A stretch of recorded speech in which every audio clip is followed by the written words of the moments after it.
What's up, guys? Team Money up in the spot Thursday night for your body bag review. Today's my birthday. I'm tired. I've had a long day.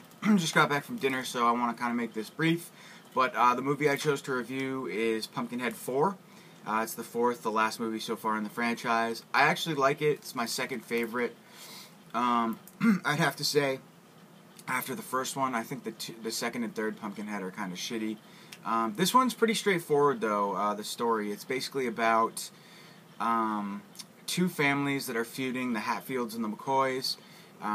Back in the 1930s, something happened. The families got in a feud over a car.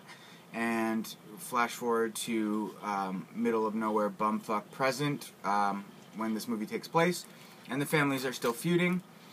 We have Jody Hatfield and Ricky McCoy. They fall in love.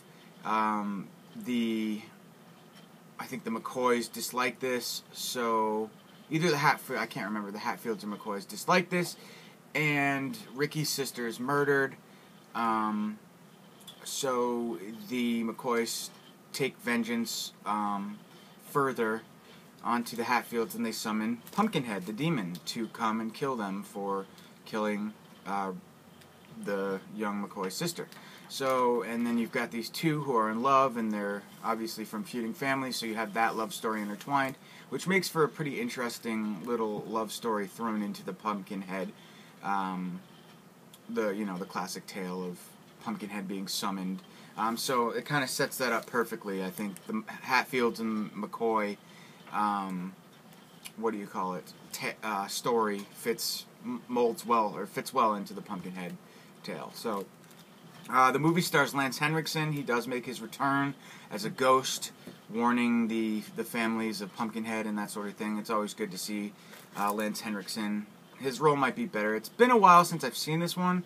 I just really liked it, so I wanted to make one of my reviews on it, or do one of my reviews on it. But he does have a pretty decent-sized role in the film, and he's great as always.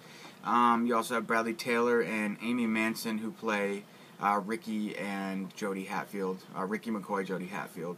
The movie's pretty good. Like I said, it's straightforward. Pumpkinhead is summoned, takes vengeance on a lot of the Hatfields. However, some of the McCoys are killed too. I don't want to go into details about the deaths, but there are quite a few of them, mostly being from the Hatfields family.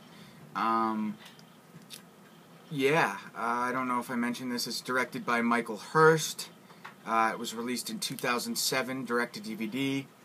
I'll just read the synopsis on the back. It says, although the blood feud between the Hatfields and the McCoys has been raging for decades, it's about to come to a grisly end.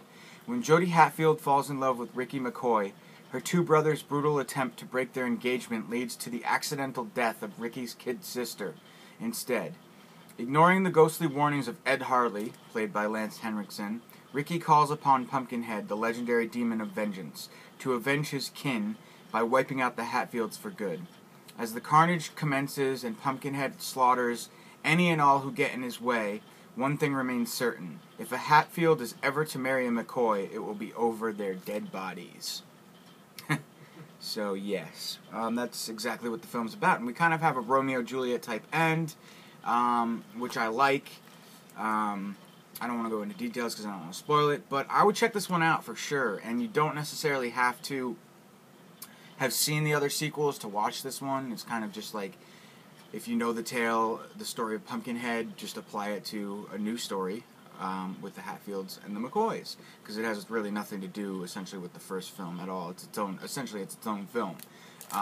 So yeah, highly recommend Pumpkinhead 4. Like I said, it's pretty straightforward. It's not funny, really. I mean, the acting is okay. It's not amazing, but you've got Lance Henriksen in it again, and he plays, like I said, reprises a good role as Ed Harley. Pumpkinhead's, the one thing, I guess, the special effects of the Pumpkinhead in this film are not the best. They're definitely better in the first film. I think the witch looks pretty cool. You can actually see her, not on that glare, on the back there. Right there.